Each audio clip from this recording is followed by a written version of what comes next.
السلام علیکم ورحمۃ اللہ وبرکاتہ۔ جی اسٹوڈنٹس، کیسے ہیں آپ؟ سب خیریت سے ہیں؟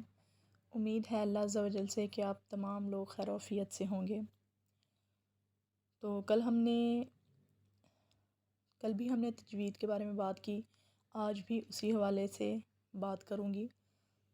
تو کل میں نے آپ کو بتایا کہ زیر زبر پیش کی غلطیاں کتنی بڑی ہوتی ہیں، کتنی اہم ہوتی ہیں، اس کی مثال آپ کو دے کے بتایا، جیسے کہ انعمتا، ٹھیک ہے، جس پر تو نے انعام کیا،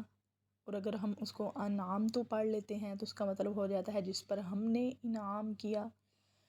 تو ایک تو یہ تھا کہ زیر زبر کی غلطی سے بچنا چاہیے، تو دوسرا مجہول و معروف کا تھا کہ مجہول سے بچنا چاہیے، معروف پڑھنا چاہیے، مجہول جس طرح میں نے آپ کو بتایا تھا کہ عالمین نہیں پڑھنا چاہیے، ٹھیک ہے، سویرے ہمارے کے وزن پہ لفظ کو نہیں پڑھنا چاہیے، دین کے لفظ پر پڑھنا چاہیے، ٹھیک ہے، زیر کو رے کے وزن پہ نہیں پڑھنا چاہیے، دین یا دن جس طرح ہم دن نہیں بول سکتے اسی طرح ہم دن بولیں گے، زیر کو مجہول پڑھنے سے بچانا ہے، ٹھیک ہے، پیش کو بھی مجہول پڑھنے سے بچانا ہے، جیسے تو کو تو نہیں پڑھ سکتے، مجہول نہیں کریں گے۔ تو سب سے اہم بات کل بتائی تھی کہ حروف کی پروننسیشن کے بارے میں، کہ آپ نے جب اس کو ادا کرنا ہے تو قاف اور کاف کی کل میں نے مثال دی تھی آپ کو، کہ اگر ہم قل هو اللہ احد پڑھتے ہیں تو اس کا مطلب ہوگا کہہ دیجئے یا کہہ دو، اور اگر قل هو اللہ احد پڑھتے ہیں تو اس کا مطلب ہوگا کھا لو، اللہ ایک ہے، ٹھیک ہے۔ تو بہت فرق آ جاتا ہے اس میں اگر ہم اس چیز کا خیال نہیں کرتے۔ تو یہ 2-3 کیٹیگری تو میں نے آپ کو بتا دی ہیں۔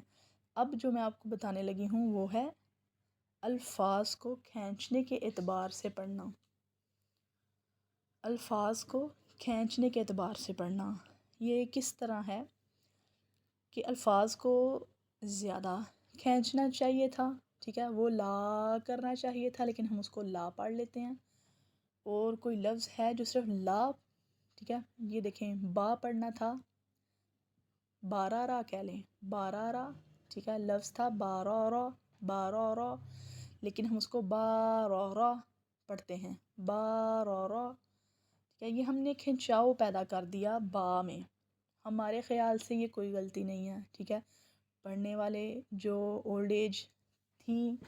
وہ ایسے ہی پڑھتی تھیں، ٹھیک ہے، بارہ۔ تو اس میں آج اس ویڈیو کا مقصد یہ ہے کہ آپ کو یہ چیز بتائی جائے